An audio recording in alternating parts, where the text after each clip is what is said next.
Praise the Lord. Hallelujah. Hallelujah. Hello. Check. Check. Praise the Lord. Hallelujah. Hello. దేవుని పరిశుద్ధ నామానికి మహిమ కలుగును గాక. మరి ఇంతవరకు మనం దేవుని పాటలతో మరి ప్రభువుని ఆరాధించాం. మరి చక్కటి అద్భుతమైన సాక్ష్యాలు మనం విన్నాము. మరి సాక్ష్యాల ద్వారా మన విశ్వాసము మరి వృద్ధి పొందడం కోసమే మరి ఆ సాక్ష్యాలు ఉన్నాయి. మరి దేవుడు వారి జీవితాల్లో మరి ఘనమైన కార్యములు జరిగించింది. దేవుణ్ణి మరింతగా స్తుతించడానికి, దేవుణ్ణి మరింతగా ఆరాధించడానికి, దేవునికి మరింత సమీపంగా రావడానికి దేవుడు కొన్నిసార్లు మన జీవితాల అద్భుతాలు ఆయన చేస్తాడు, ఆశ్చర్యకార్యాలు జరిగిస్తాడు. మరి వాటిని బట్టి మనం సంతోషిస్తూ మరి ఉండిపోకూడదు, కానీ వాటిని చేసిన దేవునిపై మనం మనసు పెట్టి ఆయనకు మరింత దగ్గరగా రావాలి. అందుకే దేవుడు ఆయా రీతులుగా తన వైపు మనల్ని ఆకర్షించుకుంటాడు. అందుకంటాడు, వాక్యము చేతను, గురుతుల బలము చేతను, మహత్ కార్యముల చేతను మరి అనేక మంది ఆయనకు విధేయులగునట్లు ఆయనే ప్రజలను ఆకర్షించుకుంటాడు. అంచేత దేవుడు ఏవైనా మన జీవితాల్లో కార్యాలు చేస్తే వాటి వెనుక ఏ ఉద్దేశం లేకుండా దేవుడు కార్యములు చేయడు.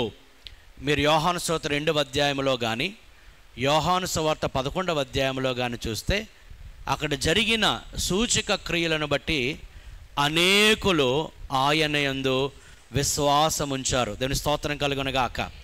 సో ఆయన యందు విశ్వాసం ఉంచడానికి లేదా ఆయన మీద మన విశ్వాసం పెరగడానికి దేవుడు అప్పుడప్పుడు దేవుని కార్యాలు ఆయన చేస్తాడు. సో కొన్ని విపరీత పరిస్థితులు అనుమతించేది ఆయనే. మరి అనుమతించినప్పుడు ప్రభువు మీద మనం ఆధారపడినప్పుడు కార్యములు చేసేది కూడా ఆయనే. దేవుని స్తోత్రం కలుగునుగాక. మన గాయములను ఆయన కట్టువాడు, కార్యములను ఆయన చేయువాడు. అంచేత మన మనసంతా మన దృష్టి అంతా కూడా విశ్వాసమును కర్త దాన్ని కొనసాగించేవాడైన దేవుని పైనే పెట్టాలి. దానికి స్తోత్రం. సరే, దేవుని యొక్క వాక్యాలకు వెళ్దాము. మరి మూల పాఠముల శీర్షిక మనం కొనసాగిస్తూ ఉన్నాము గత కొన్ని వారములుగా. మరి గత వారము మరి అపోస్తలుల బోధ అంటే ఏంటో మరి కొద్ది విషయాలు మీకు పరిచయం చేసి నేను విడిచిపెట్టాను. మరి ఆది కాలములో 2వ అధ్యాయం 42వ వచనం అపోస్తల కార్యములో వీరు అపోస్తలుల బోధ యందును, సహవాసమందును, రొట్టె విరుచుట యందును, ప్రార్థన చేయుట యందును ఎడతెగక ఉన్నారు. వారు స్థానిక సంఘములో చేర్చబడి ఆ స్థానిక సంఘమునకు మరి కట్టుబడి ఆ స్థానిక సంఘమునకు ప్రాధాన్యత ఇస్తూ మరి ఆ సంఘములో ఉన్న నాయకులు చెప్పే బోధను తరచుగా వారు వినేవారు. అక్కడ మాట చదువుతాం, వారు ఎడతెగక ఉన్నారు. They were continually are they were devoted అనే మాట మనం చదవచ్చు. వారు ఎడతెగక ఉన్నారు బోధలో, అపోస్తులు చేసిన బోధలో. అలాగే సహవాసం అనగా సంఘముతో మరి సహవాసం, అలాగే రొట్టె విరుచుట, ప్రార్థన, ఈ 4 వారు ఎడతెగక ఉండి వారి విశ్వాసాన్ని కొనసాగిస్తూ మరి బలమైన సంఘముగా వారు కట్టబడ్డారు. యేసుక్రీస్తు వారు ఏ ఏ విషయాలు వారికి ఆజ్ఞాపించారో వాటన్నిటినీ గైకొనవలెనని బోధించండి అని ప్రభువారు శిష్యులకు ఇచ్చిన గ్రేట్ కమిషన్లో మనం చూస్తాం. ఒక వ్యక్తి సువార్త విన్న తర్వాత అతడు తప్పనిసరిగా బాప్తీసం పొందాలి, అది దేవుని ఆజ్ఞ. బాప్తీసం పొందిన వ్యక్తి సంఘములో చేర్చబడాలి.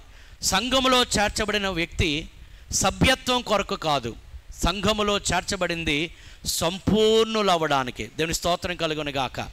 Membership is not important. Okay, సంఘములో సభ్యులుగా ఉండడం మంచిది, కానీ ఆ సభ్యులుగా ఉంటూ వారు సంపూర్ణులుగా తీర్చిదిద్దబడాలి. దాని స్తోత్రం కలుగునుగాక. వారు సంపూర్ణులుగా తీర్చిదిద్దబడడం కోసం సంఘం అవసరం కదా. చాలామంది ప్రభువు నమ్ముతారు కానీ ఏ సంఘమునకు చెంది ఉండరు, కానీ ఏదో ఒక సంఘానికి చెంది ఉండాలి. గత వారం కూడా నేను చెప్పాను, ప్రపంచంలో ఉన్న అందరూ మనకు చెందిన వారు కాదు, అన్ని కుటుంబాలు మనకు చెందినవి కాదు. ప్రపంచమంతా ఒక కుటుంబం అనుకున్నా మనకంటూ ఒక కుటుంబం ఉన్నది, అవునా కాదా? ప్రపంచమంతా కుటుంబమే, ఓకే, కానీ మనకంటూ ఒక కుటుంబం అన్నది, మనకంటూ ఒక కుటుంబం అన్నది. అలాగే దేశంలో, ప్రపంచంలో చాలా సంఘాలు ఉన్నాయి, కానీ అన్ని సంఘాలు మనకు చెందినవి కాదు. సార్వత్రిక సంఘమునకు మనం చెందిన వారమే, కానీ మనకంటూ ఒక స్థానిక సంఘం అనేది ఉండాలి. ఆ సంఘములో ఎదుగుతూ ఉండాలి. ఆ సంఘాన్ని ఒక కుటుంబముగా భావించాలి. ఆ సంఘములో మనం తరచుగా హాజరవుతూ, వారమునకు ఒక సంఘము కాదు, ఏదో ఒక సంఘానికి ఎక్కడైతే వాక్యం ఉందో, ఎక్కడైతే మంచిగా సహవాసం ఉందో, ఎక్కడైతే మనల్ని హెచ్చరించే మాటలు, మనల్ని గద్దించే మాటలు, మనల్ని సరిచేసే మాటలు వినిపించబడతాయో ఆ సంఘములో మనం ఉంటూ మనము ప్రభువు రాకడ కొరకు మనం సిద్ధపడాలి. దేవుని స్తోత్రం కలుగునుగాక. హల్లెలూయా. అంచేత వారు సంఘములో ఉంటూ వారు ఆత్మీయంగా ఎదిగినట్లు మనం చూస్తున్నాం.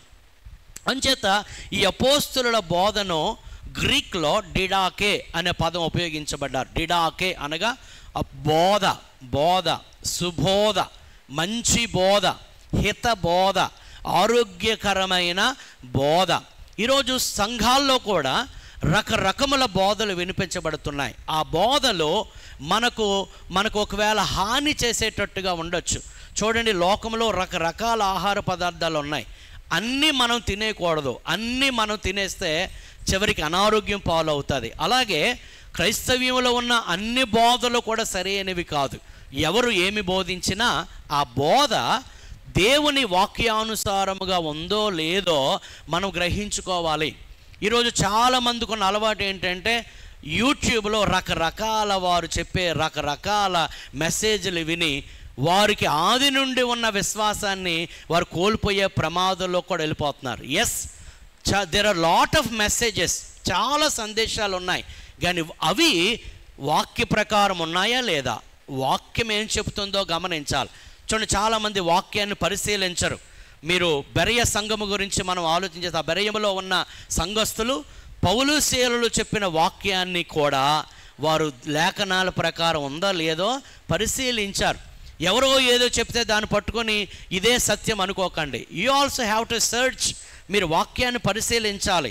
చివరికి నేను ఇక్కడ పోడియం నుండి వాక్యాన్ని చెబుతూ ఉన్నా ఆ వాక్యం లేఖనానుసారంగా ఉందో లేదో చెప్పాలి. ఫలానా వారు అలా చెప్పారండి, ఫలానా వారు ఎలా చెప్పారండి అని వారు చెప్పినది మీరు చూడడం కాదు. Whether it is according to the word of God. ఎందుకంటే ఎవరూ కూడా దేవుని వాక్యం కంటే గొప్పవారు కాదు. దీనికి స్తోత్రం. అంచేత మనము మనుషులకు కాదు ప్రాధాన్యత ఇవ్వాల్సింది, దేవుని వాక్యానికి ప్రాధాన్యత ఇవ్వాలి. ఎవరైనా కానీ. అందుకే అపోస్తలుడైన పౌలు అంటాడు, నేను ఆల్రెడీ మీకు సువార్తను ప్రకటించాను, సువార్త అంటే ఏంటో చెప్పాను, బోధ అంటే ఏంటో చెప్పాను. మరి ఎవరో ఒకరు వచ్చి మీకు ఏదో ఈ మాటలు చెప్తే ఎంత త్వరగా మీరు మీ యొక్క మనసు మార్చుకోవడం చూస్తే నాకు ఆశ్చర్యం అవుతుంది. దేవదూతలు కానీ ఒకవేళ వచ్చి చెప్పినా, ఈ సువార్తకు వ్యతిరేకంగా ఎవరు చెప్పినా అవి మీరు నమ్మవలసిన అవసరము లేదు. ఒకవేళ ఎవరైనా అలాగూ ప్రకటిస్తే గనక వారు శాపగ్రస్తులు, ప్రకటించిన వారు శాపగ్రస్తులు, ఆ ప్రకటించిన మాటలు విన్నవారు కూడా శాపగ్రస్తులు అయిపోతారు. So be alert. మనం అంత్యదినాల్లో ఉన్నాం. అంత్యదినాల్లో అపాయకరమైన కాలంలో మనం ఉన్నాం. ప్రభువు రాకడ చాలా సమీపంగా ఉన్నది. ప్రభువు రాకడ ఆయన సమయము సమీపంగా ఉంది అని అంటే అపవాదికి చాలా, చెప్పండి, కొంచెమే సమయం ఉన్నది. అందుకే అపవాది అనే సాతాను ఏం చేస్తున్నాడంటే ఈరోజు అనేక మందిని ఈడ్చుకుని వెళ్ళిపోవడానికి, సంఘము నుండి ఈడ్చుకుని వెళ్ళిపోవడానికి రకరకాల మాయోపాయములు పన్ని తప్పుడు బోధల వైపు తీసుకుని వెళ్ళిపోతూ ఉన్నాడు. అందుకే ప్రియులారా, అపోస్తుల బోధ అనేది మనమందరము కూడా తప్పనిసరిగా గమనించాలి. ఆ బోధలో మనం స్థిరపరచబడాలి. దీని స్తోత్రం కలుగునుగాక. హల్లెలూయా. అందుకంటే వారు అపోస్తుల బోధలో వారు ఎడతెగక ఉన్నారు. They were strong Christians, they were strong churches. వారు బలమైన సంఘాలుగా ఉన్నాయి, వారు బలమైన క్రైస్తవులుగా ఉన్నారు. అందుకే వారు వీధుల్లోనికి వెళుతున్నప్పుడు అంటాడు, భూలోకమును తలక్రిందులు చేసిన వారు ఇక్కడికి కూడా వచ్చి ఉన్నారు. దేవుని స్తోత్రం కలుగునుగాక. As a Christian you have to impact the world. You should not be impacted by the world. లోకము చేత నువ్వు ప్రభావితం చేయబడకూడదు, నీవు లోకాన్ని ప్రభావితం చేయాలి. దాని స్తోత్రం కలుగునుగాక. హల్లెలూయా. అందుకన్నాడు, మీరు లోకానికి ఉప్పు, మీరు లోకానికి వెలుగై ఉన్నారు. మనం ఒక వెలుగు వెలగాలి. మన చుట్టుపక్కల ఉన్న వారికి మనము ఒక రుచిని మనం కలిగించేవారిగా ఉండాలి. That's Christian life. అది క్రైస్తవ జీవితం. అంచేత ఆది కాలంలో సంఘమునకు చాలా స్పష్టంగా వారి అపోస్తలుల బోధను వారు ఇచ్చారు. అది ఆరోగ్యకరమైన హితమైన బోధ. సో ఈ అపోస్తలులు సంఘములకు ఏమి బోధించారు అని మనం తెలుసుకోవాలంటే అపోస్తలులు రాసిన పత్రికలు బాగా చదవాలి. పత్రికలు ఎవరికి రాశారు? అపోస్తలులు చెప్పండి, సంఘములకు రాశారు. సో ఈనాటి సంఘము ఎలా ఉండాలి అని మనం తెలుసుకోవాలి అని అంటే పత్రికలు చదవాలి. చాలామంది ఓల్డ్ టెస్టిమెంట్ బాగా చదువుతారు, కొత్త నిబంధన గ్రంథము అస్సలు చదవరు. అందులోనూ సువార్తలే చదువుతారు, పత్రికలు అస్సలు చదవరు. అలాగని పాత నిబంధన గ్రంథం అవసరం లేదని కాదు. పాత నిబంధన గ్రంథం మనకు చాలా ప్రాముఖ్యమైనది. అదే విధముగా కొత్త నిబంధన గ్రంథము కూడా అందుకే బైబిల్ గ్రంథం అంటేనే 2 నిబంధనలు మరి పొందుపరచబడిన గ్రంథం. So there is old testament and also new testament. పాత నిబంధన అవసరమో, కొత్త నిబంధన అవసరం. పాత నిబంధనలో రాయబడిన అనేకమైన విషయాలు కొత్త నిబంధన కాలములో అవి నెరవేర్చబడ్డాయి. దీని స్తోత్రం కలుగునుగాక. మరొకలాగా చెప్పాలి అని అంటే కొత్త నిబంధన గ్రంథము పాత నిబంధన గ్రంథము యొక్క ప్రతిబింబం. దేవునికి స్తోత్రం. సో కొత్త నిబంధన గ్రంథంలో చెప్పబడిన విషయాలు పాత నిబంధన గ్రంథంలో ప్రవచనాత్మకంగా చెప్పబడిన విషయాలు నెరవేర్చబడినట్లు కొత్త నిబంధనలో మనం చూస్తాం. అంచేత పత్రికలు మనం చదువుతూ ఉండాలి.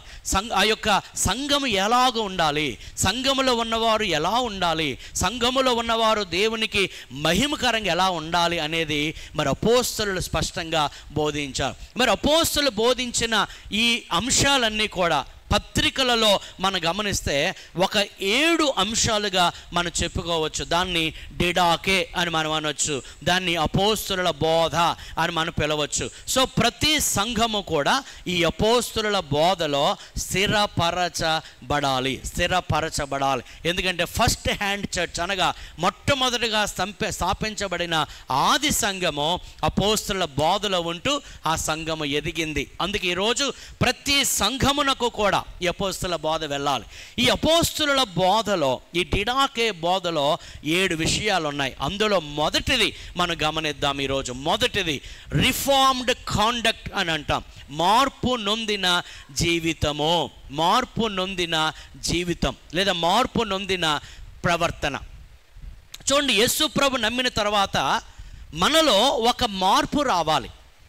మన జీవిత విధానములో మార్పు రావాలి, మన యొక్క ఆలోచన విధానములో మార్పు రావాలి.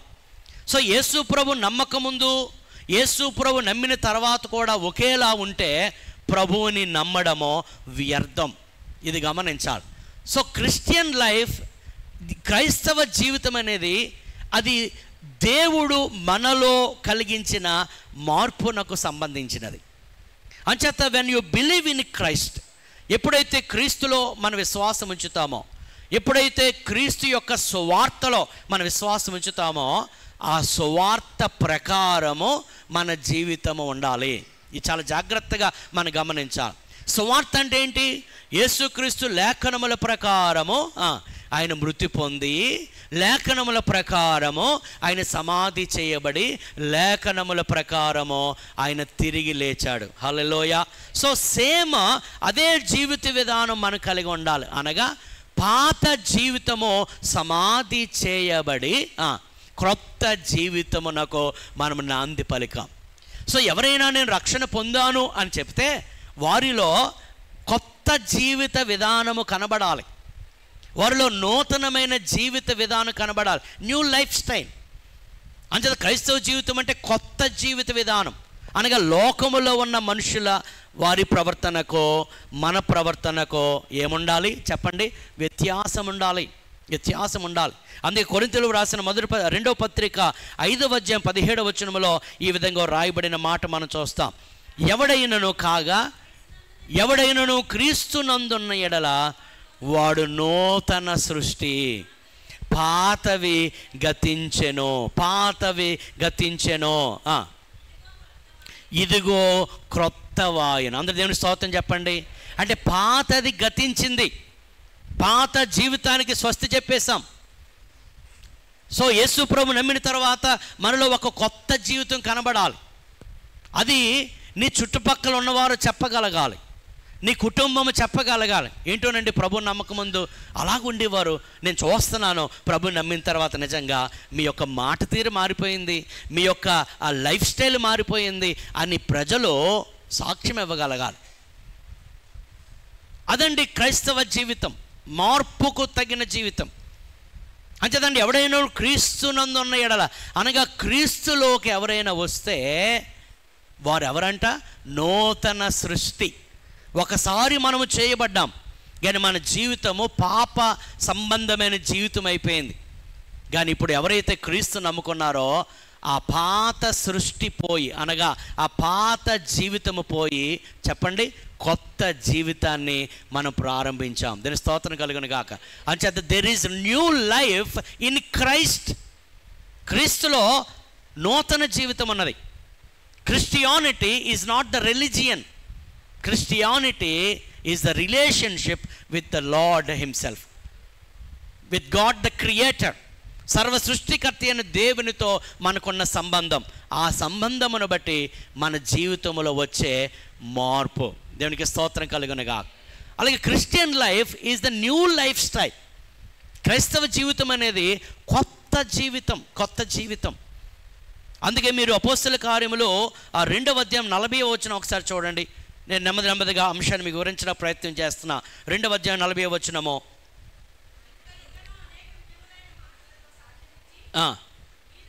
చూడండి, మీరు మూర్ఖులగు ఈ తరము వారికి వేరై ఉండండి. రక్షణ పొందుడని చదవండమ్మా. వేరై రక్షణ పొందిన మూర్ఖులకు ఈ తరము వారికి, అనగా ఈ లోకములో ఉన్న ప్రజలకు మీరు ఎలా కనబడాలి? వేరై వేరుగా కనబడాలి. మాలాగే మీరును అని అనకూడదు వాళ్ళు. నిజంగా మీరు ప్రత్యేకంగా ఉంది. చూడండి, కొన్నిసార్లు కొంతమంది కాంప్రమైజ్ అయిపోతూ ఉంటారు. అన్ని జనులు అంటే అబ్బా అంత మాలాగే చేస్తున్నారు మీరు కూడా, అయిపోయింది మన పని. So they must see the difference. మన యొక్క జీవిత విధానంలో మార్పు రావాలి. అది ప్రభువు కోరుకుంటున్నాడు. అందుకని ఎవడైనా క్రీస్తునందున వాడు నూతన సృష్టి అంటాడు అపోస్తలుడైన పేతురు. మీరు మూర్ఖులకు ఈ తరము వారికి మీరు వేరే. We are the different people. చెప్పండి, మనం ప్రత్యేకమైన వారం. చెప్పండి అందరూ, మనం ఎవరమే? మన ప్రత్యేకమైన వారం. మనలో ఆ ప్రత్యేకత ఉండాలి.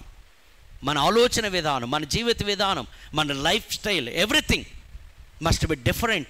When the people see the difference in our life, మన జీవితంలో అటువంటి వ్యత్యాసం, అటువంటి ప్రత్యేకత చూసినప్పుడే అన్యజనులు ప్రభు యొద్దకు వస్తారు. దేవుని స్తోత్రం కలుగును గాక. నేను చాలాసార్లు చెప్తాను, యువర్ వర్డ్స్, మన యొక్క మాటలో మన ప్రవర్తనతో మ్యాచ్ అవ్వాలి. మన ప్రవర్తనతో మ్యాచ్ అవ్వాలి. ఉదాహరణ, యేసు ప్రభు పరిశుద్ధుడని చెప్తే మనం అపరిశుద్ధంగా జీవిస్తే ఆ మాటలు పనిచేయం. యేసు ప్రభు మంచోడని మనం చెప్తే మనలో చెడుతనం ఉంటే ఆ మాటలు పనిచేయం. అందుకంటే your actions will speak louder than your voice. మీ యొక్క స్వరము కంటే మీ ప్రవర్తన ఇంకా ఎక్కువగా మాట్లాడుతుంది. కొన్ని మాటలు ప్రవర్తన కలిగిన జీవితం. తిమోతికు రాసిన మొదటి పత్రిక 4వ అధ్యాయం 12వ వచనం. అలాగే తీతుకు రాసిన పత్రిక 2వ అధ్యాయం 3వ వచనం. నీ యవనమును బట్టి ఎవడునూ నిన్ను తృణీకరింపనీయకమో కానీ మాటలోను ప్రవర్తనలోను, చూడండి, ప్రవర్తనలోను, ప్రేమలోను, విశ్వాసములోను, పవిత్రతలోను విశ్వాసులకు మాదిరిగా ఉండండి అంటాడు. యవనమును బట్టి నేను ఎవరు తృణీకరించకూడదు. మాటలోను, తర్వాత ఏమన్నాడండి? ప్రవర్తనలోను మీరు విశ్వాసులకు ఎలా ఉండాలన్నాడు? మాదిరిగా ఉండి. ప్రవర్తన. తీతుకు రాసిన పత్రిక 2వ అధ్యాయం 3వ వచనం. తీతుకు రాసిన 2వ పత్రిక 3వ అధ్యాయం. అలాగుననే వృద్ధ స్త్రీలు కొండెకత్తెలను, చూడండి, వృద్ధ స్త్రీల యొక్క ప్రవర్తన. అక్కడ యవనస్తులు ఎలా ఉండాలో చెప్తున్నాడు. అంటే ప్రభు నమ్మిన తర్వాత వారి, మీకు అర్థమవుతున్నాను, వారి ప్రవర్తనలో చెప్పండి, మార్పు రావాలి. తర్వాత వృద్ధ స్త్రీలు చెప్తారు, వృద్ధ స్త్రీలు కొండె కత్తులను మిగుల మద్యపానాసక్తులనై ఉండక, కొండె కత్తులు కావచ్చు కానీ ఇప్పుడు కొండె కత్తులుగా ఉన్న కత్తులు, అమ్మో మామూలు కత్తులు కాదు ఇవి, కొండె కత్తులు, కొండెములు చెప్పడం. చదవమా. మిగుల మద్యపానాసక్తులై ఉండక ప్రవర్తనయందు భయభక్తులు గలవారై ఉండవలెనని. అంటే నువ్వు ప్రభువును నమ్ముకున్న తర్వాత నీ ప్రవర్తనలో తప్పనిసరిగా ఏం రావాలి? మార్పు రావాలి. పేతురు రాసిన మొదటి పత్రిక 1:16. పేతురు రాసిన మొదటి పత్రిక 1:16. కాగా మీరు విధేయులకు పిల్లలై మీ పూర్వపు అజ్ఞాన దశలో, చూడండి, మీ పూర్వపు అజ్ఞాన దశలో మీకుండిన ఆశలను అనుసరించి ప్రవర్తింపక. అక్కడ వర్డ్ నోట్ చేశారా? పూర్వం, ప్రభువుని ఎరగక ముందు మీ అజ్ఞాన దశలో తెలియక మీరు అలాగ ఉండొచ్చు. ఓకే, అజ్ఞాన దశలో మీకుండిన ఆశలు అనుసరించి ప్రవర్తింపక మిమ్మును పిలిచినవాడు పరిశుద్ధుడై ఉన్న ప్రకారము, మిమ్మును పిలిచినవాడు పరిశుద్ధుడు. దేవుని స్తోత్రం కలుగనగా. మిమ్మును పిలిచిన దేవుడు పరిశుద్ధుడు. పరలోకములో దేవదూతలు ఆయన గురించి చెప్పే మాట స్తుతి ఏంటంటే పరిశుద్ధుడు, పరిశుద్ధుడు, పరిశుద్ధుడు అని ఆయన కొనియాడబడుతున్నాడు. దేవుని స్తోత్రం కలుగనగా. ఆయన ఉన్న స్వభావ లక్షణాల్లో, ఆయన క్యారెక్టరిస్టిక్ అన్నిటిలో పరిశుద్ధత అనేది శ్రేష్టమైనది. అందుకంటాడు, మీ దేవుడు, మిమ్మల్ని పిలిచిన దేవుడు పరిశుద్ధుడు కనుక సమస్త ప్రవర్తనయందు పరిశుద్ధులై ఉండండి. దేవునికి స్తోత్రం. ఎంతమందికి అర్థమవుతుందని దేవుని స్తోత్రం చెప్పండి. అక్కడ ఏ మాట ఉపయోగించాడు? సమస్త ప్రవర్తన. మన జీవిత విధానంలో పరిశుద్ధత కనబడాలి, అపవిత్రత మనలో కనబడకూడదు. రక్షణ పొందకముందు ఒకవేళ అపవిత్రులుగా ఉండొచ్చు, కానీ ప్రభువుని నమ్మిన తర్వాత మనం అపవిత్రతలో ఉండకూడదు. సమస్త ప్రవర్తన యందు మీరు పవిత్రులుగా ఉండండి అని అక్కడ చెప్పడం మనం చూస్తున్నాం. 2:12 2:12 అన్యజనులు మిమ్మును ఏ విషయంలో దుర్మార్గులను దూషింతురో ఆ విషయంలో వారు మీ సత్క్రియలను చూచి వాటిని బట్టి దర్శన దినమున దేవుని మహిమపరచునట్లు. అంటే మనం సత్ప్రవర్తన లేకపోతే చెప్పండి, దేవునికి ఏం రాదు? మహిమ రాదు అంటారు కదా. ఈ పాటికి మీరు వినుంటారు కదా, మీరు దేవుని నమ్ముకుని ఏంటండి అలా చేశారు, మీరు దేవుని నమ్ముకుని ఏంటండి అలాగ ఉంటున్నారు, దేవుని నమ్ముకుని ఏంటండి మీ ఇంట్లో అలాగ ఉంది అని అన్నారు అని అంటే దాని అర్థం ఏంటో తెలుసా? మన జీవిత విధానము ద్వారా దేవునికి అవమానము కలుగుతుంది. మీ దేవుని మీరు మహిమపరచునట్లు చదమా, మీరు దేవుని మహిమపరచునట్లు వారి మధ్యను మంచి ఎవరి మధ్య? అన్యజనుల మధ్య. సంఘంలో అందరూ మంచి ప్రవర్తన కలగండి. ప్రైజ్ లార్డ్ అండి, శోషం అండి, ఎంత వినయమో, ఎంత తగ్గింపో, ఎంత పరిశుద్ధత.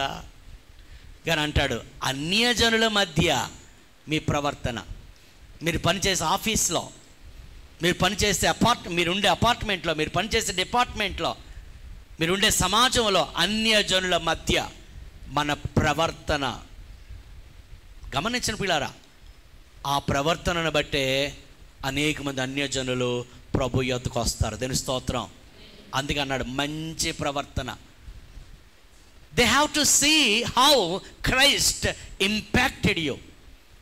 క్రీస్తుని జీవితాన్ని ఎంత ప్రభావితం చేశాడని వారు చూస్తే అప్పుడు ప్రభు యొద్దకు వస్తారు. లేదా ముందు ఎలా ఉన్నామో ఇప్పుడు అలాగే ఉంటే ప్రభు యొద్దకు రారు.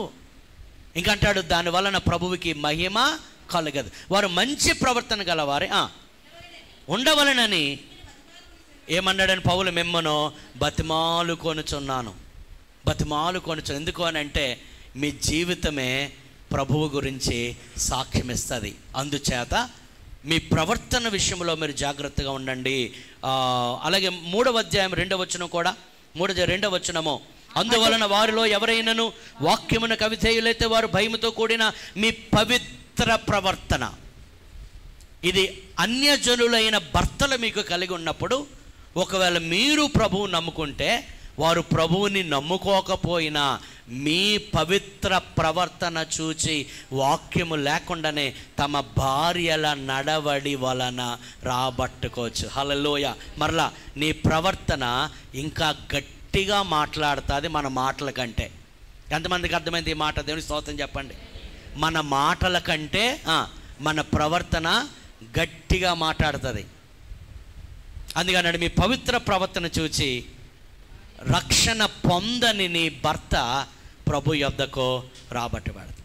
అమ్మ నీలో మార్పు చూశాను. ఇంతకుముందు అలాగా చిన్న మాట అంటే చాలా తాజ్మహల్లాగా ఉస్ మన మీద పడిపోయేదానివి. కానీ ఇదిగో నువ్వు గుడికి వెళ్తున్నావు, వాక్యం వింటున్నావు, ప్రభువును కూడా పూర్తిగా నమ్మావు. ఇప్పుడు నేను చూస్తున్నాను. అప్పుడేమో తాజ్మహల్లాగా ఎగిరిపోయేది. ఇప్పుడు బట్ అంత నెమ్మదైపోయావు, అంత సాత్వికం. కింద వచనాలు చూడండి. మృదువైనట్టు సాధువైనట్టు స్వభావం. నిజంగా నీలో మార్పు చూస్తానమ్మా. ఎందుకు ప్రతిదానికి టెన్షన్ పడిపోయి, నువ్వు టెన్షన్ పడిపోయి నన్ను టెన్షన్ పెట్టి ఇప్పుడు చూస్తున్నా ఎన్ని బాధ, ఎంత కష్టమో. చాలా కూల్గా ఉన్నావు. చూశాడు భర్త. మీకు అర్థమవుతుందా పాయింట్?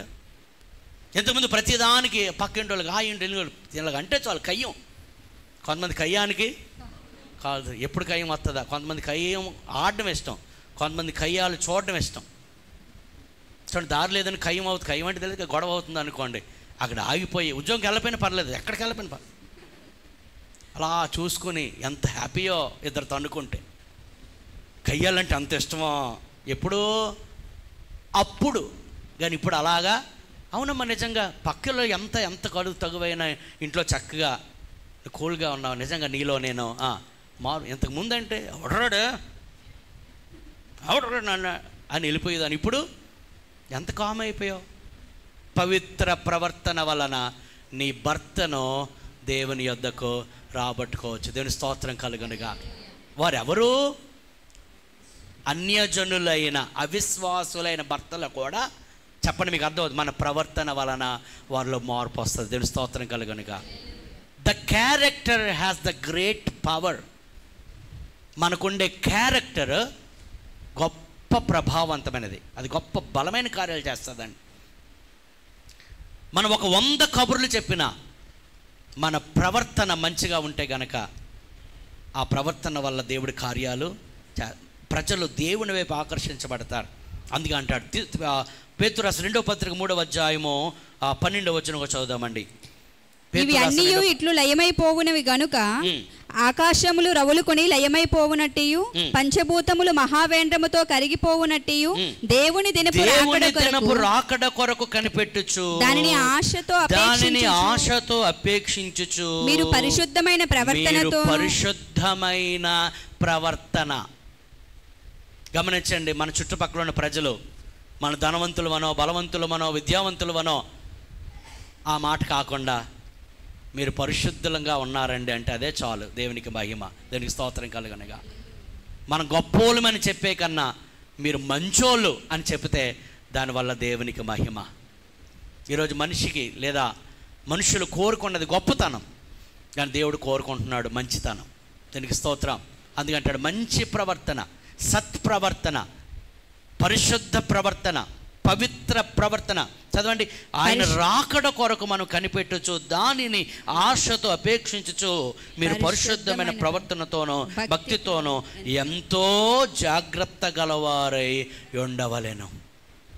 నిజంగా పవిత్రంగా జీవించేవారు ప్రభువు రాకడ కొరకు ఆశతో కనిపెడతారు. దేవునికి స్తోత్రం కలుగునుగాక. అందుకన్నాడు యాకోబు పత్రికలో, నిజమైన భక్తి ఏదనగా, నిష్కల్మషం భక్తి ఏదనగా కదా, విధవరాండ్రను దిక్కులేని వారిని వారి ఇబ్బందులో పరామర్శించుటయు యహలోక మాలిన్యమో మనకు అంటకుండా మళ్ళీ మనము కాపాడుకోవడం. పిల్లారా, ప్రభు నమ్మితే సరిపోదండి. ఈ లోక మాలిన్యం మన అంటకుండా మళ్ళీ మనం కాపాడుకుంటూ పవిత్రమైన జీవితాన్ని so it's all talking about the reformed conduct. మార్పు నొందిన జీవితం, మార్పు నొందిన ప్రవర్తన గురించి అపోస్తులు బోధించారు. మరికొన్ని విషయాలు మనం చూద్దాం. రోమిలకు రాసిన పత్రిక 12వ అధ్యాయం 1-2 వచనాలు. కాబట్టి సహోదరులారా, పరిశుద్ధమును దేవునికి అనుకూలమునైన సజీవ యాగముగా మీ శరీరములను ఆయనకు సమర్పించుకొనుడని దేవుని వాత్సల్యమును బట్టి మిమ్మల్ని బతిమాలుకొనుచున్నాను. మళ్ళా ఏమంటున్నాడండి? బతిమాలుకుంటున్నాను అంటే దాని అర్థము it's very very very very important. ఇది చాలా ప్రాముఖ్యమైనది. ఆలోచన. ఇది ఎవరికి రాశాడు పౌలు? పౌలు గారు ఎవరికి రాస్తారు ఈ పత్రిక? రోమాలో ఉన్న సంఘానికి. సంఘమా, మీరు ప్రభువుని నమ్మామని చెప్తూ ఉన్నారు. అయితే మొదటగా మీ శరీరములను దేవునికి సజీవ యాగముగా సమర్పించుకోండి. అనగా శరీర క్రియలకు మీరు త్రోవివ్వద్దు. శరీర క్రియలను మీరు జయించండి. శరీర కార్యములను జయించండి. మీరు శరీరమును సజీవ యాగముగా దేవునికి సమర్పించుకోండి అని అంటున్నాడు. గలతీ పత్రిక 5:19 ఇక్కడ చెప్పబడిన మాటలు 19 నుంచి శరీర కార్యములు స్పష్టమై ఉన్నవి ఏమనగా జారత్వము, అపవిత్రత, కాముకత్వము, విగ్రహారాధన. ఇవన్నీ ఏంటండి? శరీర క్రియలు. ప్రభువుని నువ్వు నమ్మిన తర్వాత నీలో ఇవి ఉండకూడదు. ఏమన్నాడు? బైబిల్ ఉన్న వారందరూ దయచేసి తెరవండి. బైబిల్ ఉన్న వారందరూ దయచేసి తెరిచి చూస్తూ వినాలని కోరుతున్నా. అంటాడు, మీలో శరీరకాలు స్పష్టమై ఉన్నవి అనగా జారత్వము, అపవిత్రత, కాముకత్వము, విగ్రహారాధన, అభిచారము, ద్వేషములు, కలహము, మత్సరములు, క్రోధములు, కక్షలు, భేదములు, విమతములు, అసూయలు, మత్తతలు, అల్లరితో కూడిన ఆటపాటలు మొదలైన వీటిని గురించి నేను మునుపు చెప్పిన ప్రకారం ఇటు వాటిని చేయువారు దేవుని రాజ్యమును స్వతంత్రించుకొనరని మీతో స్పష్టముగా చెప్పుచున్నాను. Go through the list. అక్కడ ఇవ్వబడిన లిస్ట్ చూడండి. అందులో ఏమైనా మనలో ఉంటే ఇంకా మన శరీరమును దేవునికి సజీవ యాగముగా సమర్పించుకోలేదు. ఒకవేళ కొంతమందిలో జారత్వం లేకపోవచ్చు, కొంతమందిలో వ్యభిచారము లేకపోవచ్చు, కానీ అనేక మందిలో ఉండేది మత్సరం, కుళ్ళుబుద్ధి. ఏమంటారు మనం? చూసారు, నన్ను చూసి కుళ్ళుకుంటున్నారండి అంటారు. కుళ్ళుకోవడం అంటే కుళ్ళుబుద్ధి, మత్సరం. ఇంకా మత్సరము, క్రోధము, కక్ష, భేదములు. ప్రభు నమ్మిన తర్వాత కూడా నీలో భేదాలను. మరి పెద్ద క్యాస్ట్ అండి, మీది చిన్న క్యాస్ట్ అండి. మేము కూర్చున్నప్పుడు కూడా మా క్యాస్ట్ వాళ్ళ దగ్గరే కూర్చుంటామండి, మా క్యాస్ట్ వాళ్ళ ఇంటికి వెళ్తామండి. మళ్ళీ ఏమంటారు? నేను చాలా పెద్ద క్రిస్టియన్ కాదు, అసలు మార్పు లేని క్రైస్తవుడు. ప్రభు నమ్మిన తర్వాత కూడా ఇంకా ఫీలింగ్. ఏ ఫీలింగు? బాగా అర్థమవుతుంది మీకు. ఏం ఫీలింగు? ముందు ఆ ఫీలింగ్ హీలింగ్ రావాలి, అప్పుడు అది నిజమైన క్రైస్తవం. ప్రభు నమ్మిన తర్వాత కూడా వాళ్ళు మనోలేనండి. మనోలే? వాళ్ళు మనోలే, అందరూ మనోలే, అందరూ ప్రభువుకి చెందిన వారే. ప్రభు నమ్మిన తర్వాత డోంట్ టాక్ అబౌట్ క్యాస్ట్. ప్రభు నమ్మిన తర్వాత కూడా ఇంకా కులం గురించి మాట్లాడొద్దు. కులమునకు ప్రాధాన్యత ఇవ్వద్దు. కులం కంటే క్రీస్తు గొప్పవాడు. దేవుని స్తోత్రం కలుగునుగా. ఆయన అడ్డుగోడలన్నిటిని ఏం చేశాడు? ఆయన పడగొట్టాడు. చూడండి, సంబంధాలు వచ్చినప్పుడు మాకు ఎంత తలకాయ నొప్పి. పాస్టర్ గారండి ఎవరైనా పర్లేదు, కానీ కొంతమంది అంటారు, చాలా విచిత్రంగా మాట్లాడదు. దేవుని చిత్తమే జరగాలండి పాస్టర్ గారు, గట్టిగా ప్రార్థన చెయ్యండి. ఏం జరగాలి? దేవుని చిత్తం. Okay, good. సంబంధం తీసుకొచ్చాం. అలా మొత్తం బయోడాంటి చూసి, పాస్టర్ గారండి ఆ క్యాస్ట్ అయితే వద్దండి. దేవుని చిత్తం జరగాలన్నావు, ఇప్పుడు ఏమన్నావు? ఆ క్యాస్ట్ అయితే వద్దు అంటున్నావు. మరలా నేను ఎవరిని అంటున్నావు? Christian. If you are a Christian, don't talk about caste. మీరు ఎఫెసీ 2 ఇదేనండి మార్పు నొందిన జీవితము, ఇదే మార్పు నొందిన ప్రవర్తన. ఇది కొంచెం కష్టంగా ఉండొచ్చు, మనకే కష్టంగా ఉండొచ్చు, కానీ మార్పు అనేది కూడా కొంచెం కష్టమైందే. ఒక గొంగళి పురుగు సీతాకోక చిలుకగా మారడము, ఆ రూపాంతరం ఉండే ప్రక్రియ ఉందో చూసారు, అది చాలా పెయిన్ఫుల్. కానీ సీతాకోక చిలుకగా మారాలని అంటే ఆ మార్పు నొందిన ప్రవర్తన చాలా అందంగా ఉంటుంది. దేవుని స్తోత్రం కలుగునుగాక. భేదములు, మీది ఆ క్యాస్ట్, మాది ఈ క్యాస్ట్, మేము ఎవరో తెలుసా అని ఇలాగ అన్నామంటే అయిపోయింది. మేము ఎవరో అనుకున్నాం అంటారు కొంతమంది. ఇలాగ అన్నారంటే అయిపోయిందంటే.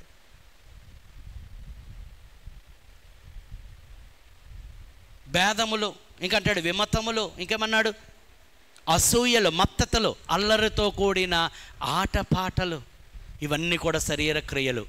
మార్పు నొందిన వారు ఎలా ఉంటారంట? వారి శరీరమును దేవునికి సజీవ యాగముగా సమర్పించుకుంటారు. దేవుని స్తోత్రం కలుగును గాక. అంటాడు మీ శరీరములను ఇంకా ఇందాక శరీర కార్యాలు ఉన్నాయే, ఆ చివరికి ఏమన్నాడు? వీటిని చేయువారు దేవుని రాజ్యమును స్వతంత్రి. ఇక్కడ ఎవరైతే క్యాస్ట్ అని చెప్పి పక్కన పెట్టావో వాళ్ళు ప్రభువుని నమ్ముకున్నారు. వాళ్ళు ఎక్కడికి వెళ్తారు? నరకంకి వెళ్ళిపోతారా? అయ్యి బాబోయ్, పరలోకం వెళ్తారు. నువ్వు కూడా ఏదో మొత్తం మీద పరలోకం వెళ్ళిపోయావు, మళ్ళీ అక్కడ వాళ్ళు ఉంటారు. అచ్చే వాళ్ళు మా కాస్ట్ కాదండి, ఒకరు దూకిస్తే ఎక్కడికి వెళ్తావు? చాలా ఇంపార్టెంట్ అండి మార్పు నొందిన జీవితం, ప్రవర్తనలో మార్పు, ఆలోచన విధానంలో మార్పు. అందరం ఒకటే అనే భావన రావాలి. అందరం ఒకటే, అందరము ప్రభువు రక్తంలో కడుగుబడ్డాం. ప్రభువు రక్తంలో ఆయన మనల్ని వాష్ చేశాడంతే. మనం క్రీస్తునందు నూతన సృష్టి. దేవుని స్తోత్రం కలుగును గాక. హల్లెలూయా. మనందరము దేవుని కుటుంబం. ఒక కుటుంబంలో అన్నదమ్ములు, అక్క చెల్లెండ్రు ఉంటే అందులో ఎవరు గొప్ప? అందరూ సమానమే. దేనికి స్తోత్రం. అలాగే సంఘంలో కూడా ఎవరు గొప్ప అనే విషయం రాకూడదు. ఎవరు గొప్ప, ఎవరు తక్కువ, ఎవరు ఎక్కువ, నో భేదములు. అది మార్పు నొందిన చెప్పండి జీవితం, ప్రవర్తన. ఓకే, ఇక్కడ అంటే 12వ అధ్యాయంకి వెళ్తే మీరు శరీరమును సజీవ యాగముగా మీ శరీరములను ఆయనకు సజీవ యాగం అంటే ఏంటి? సజీవ యాగం అనగా దేవునికి దహన బలి ఇచ్చినప్పుడు సమస్తము కాలి ఏమైపోద్ది?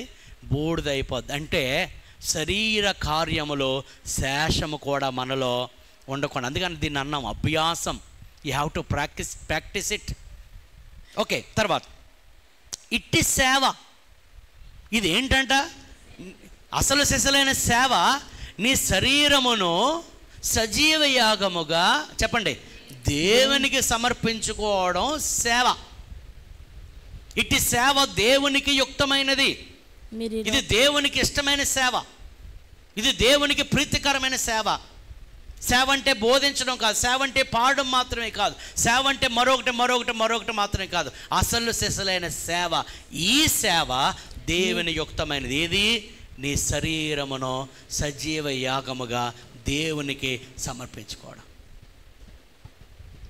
నీ శరీరములో ఇంకా ఏది దేవునికి సమర్పించలేదు. నీ కళ్ళు, నీ చేతులు, నీ యొక్క కాళ్ళు, నీ నాలుకతో అపవిత్రమైన మాటలు మాట్లాడుతూ ఉంటే ఈ నాలుక ఇంకా నువ్వు దేవునికి ఏం చేయలేదు? సమర్పించలేదు.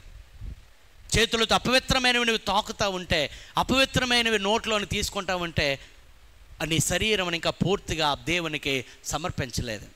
12వ వచనం అంటాడు, మీరు ఈ లోక మర్యాదను అనుసరింపక. మీరు ప్రభువుని నమ్మారు కనుక ఇక లోకానికి మీకు సంబంధం లేదు. లోక మర్యాద, ఇంగ్లీష్లో చక్కని మాట ఉపయోగించి the pattern of this world అన్నాడు. లోక సంబంధమైన పద్ధతులు. మీరేం చేయాలన్నా లోక సంబంధమైన పద్ధతుల ప్రకారం చేయకూడదు. ఉదాహరణకి పెళ్లి చేయాలంటే లోకంలో ఉన్న పద్ధతులు కాదండి. ఈరోజు రకరకాల పద్ధతులు వచ్చాయి. ఎందుకంటే వాళ్ళు చేస్తున్నారు కదా, వీళ్ళు చేస్తున్నారు కదండి. కాదు, బైబిల్ ఏం చెప్తుంది? బైబిల్ అది చేసినట్టు ఎక్కడైనా చూస్తున్నామా? బైబిల్లో ఇవి ఉన్నాయా? లోక పద్ధతులను మనం అనుసరించకూడదు అంటాడు. లోక మర్యాదను అనుసరించక ఉత్తమమును అనుకూలమును సంపూర్ణమై ఉన్న దేవుని చిత్తమేదో. ఏంటండి? దేవుని చిత్తమేదో. దేవుని చిత్తం ఉత్తమమైనది, అనుకూలమైనది, సంపూర్ణమైనది, పర్ఫెక్ట్. పరీక్షించి తెలుసుకున్నట్లు మీ మనస్సు, అది నోట్ చేయండి, మీ మనస్సు మారి నూతన మగుట వలన రూపాంతరం పొందండి. హల్లెలూయా అంటాడు. మనస్సు మారు. ప్రభు ఏం చెప్పారు? పరలోక రాజ్యము సమీపించింది, మారు మనసు పొందండి. పేతురు గారు ఏం చెప్పారు? అపోస్తలుడైన పేతురు, మీరు మారు మనసు పొంది పాప క్షమాపణ నిమిత్తం బాప్తీసం పొందండి. అపోస్తలుడైన పౌలు గారు ఏం చెప్పారు? అయ్యలారా మీరందరూ మారు మనస్సు పొందండి. ప్రియులారా, క్రైస్తవ జీవితము అని అంటే మారు మనస్సు అందుకే మనస్సు మారింది. మనస్సు మారడము అని అంటే ఆలోచన విధానము మారి. ఇంతకుముందు లోకాన్ని ప్లీజ్ చేయడానికి మన మనస్సు పరుగెత్తేది. మనసు ఎక్కడ పరిగెడితే మనం కూడా మనసు వెనకాల పరిగెట్టాం. కానీ ఈరోజు నూతన సృష్టి చేయబడ్డాము. ఈ మనస్సు మారి ఎవరిని సంతోషపెట్టాలి చెప్పండి? ప్రభువుని సంతోషపెట్టాలి. దేవుని స్తోత్రం కలుగునుగాక. అది మారు మనస్సు అండి. అందుకే అక్కడ రూపాంతరం అనే మాట చూస్తున్నాం. గ్రీకులో రూపాంతరమునకు మెటామార్ఫిజో అనే పదం ఉపయోగించబడింది. మెటామార్ఫిజో అని దాని అర్థం ఏంటనగా, దానికి దేనికి ఉపయోగిస్తారంటే గొంగలి పురుగు సీతాకోక చిలుకగా మాడంగురు చెప్పినప్పుడు ఆ పదం ఉపయోగపడుతుంది.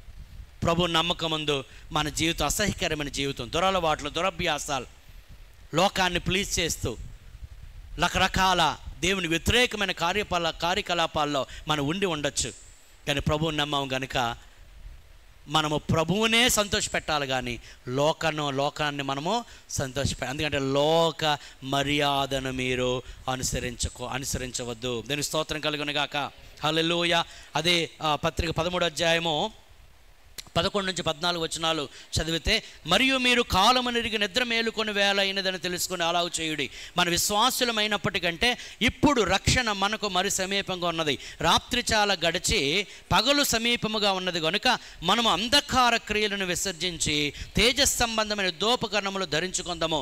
చూడండి, ఇక్కడ మనము రక్షణ మనకు విశ్వాసులమైనప్పటికంటే ఇప్పుడు రక్షణ ఇంకా మరీ సమీపంగా ఉన్నది కనుక మన లైఫ్ స్టైల్ ఎలాగ ఉండాలి అని అంటే 13వ వచనము, అల్లరితో కూడిన ఆటపాటలైనను మత్తైనను లేకయు కామ విలాసములైనను పోకిరి చేష్టలైనను లేకయు కలహమైనను మత్సరమైనను లేకయు పగటి యందు నడుచుకున్నట్లు ఎలాగా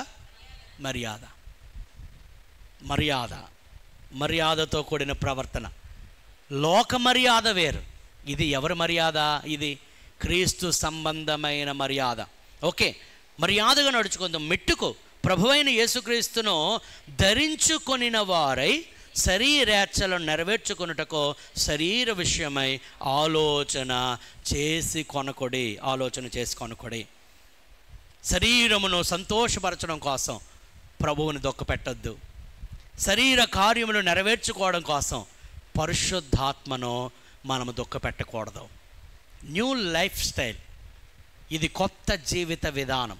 ప్రభు నమ్ముకోవడం అంటే మన ప్రవర్తనలో, మన జీవితంలో మార్పు రావాలి. మరికొన్ని విషయాలు మనం చూద్దాం. ఎఫెసీయులకు రాసిన పత్రిక, ఇవన్నీ కూడా పత్రికలో అనగా అపోస్తలులు రాసిన పత్రికల్లో ఉన్న విషయాలు. ఇవి సంఘమునకు ఇవ్వబడిన అపోస్తలుల బోధలో ఉన్న విషయాలండి. 4:22-24 వచనాలు.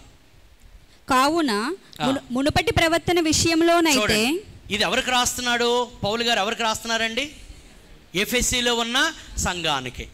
ఇప్పుడు ఏమన్నారు? సంఘమా, మునుపటి ప్రవర్తన ఒకటి ఉంది మీకు.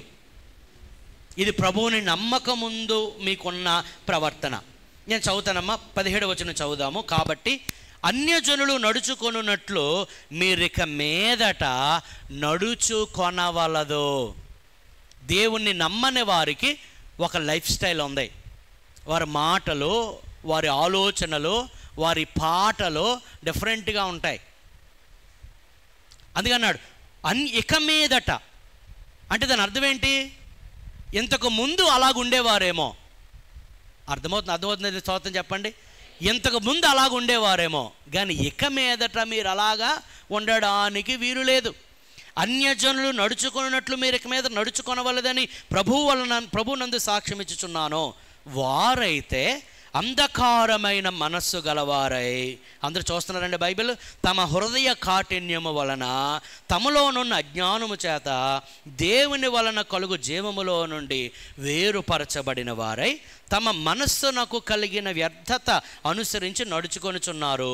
వారు సిగ్గులేని వారై ఉండి నానా విధమైన అపవిత్రతను అత్యాశతో జరిగించుటకు తమ్మును తామే కాముకత్వమునకు అప్పగించుకొనిరి.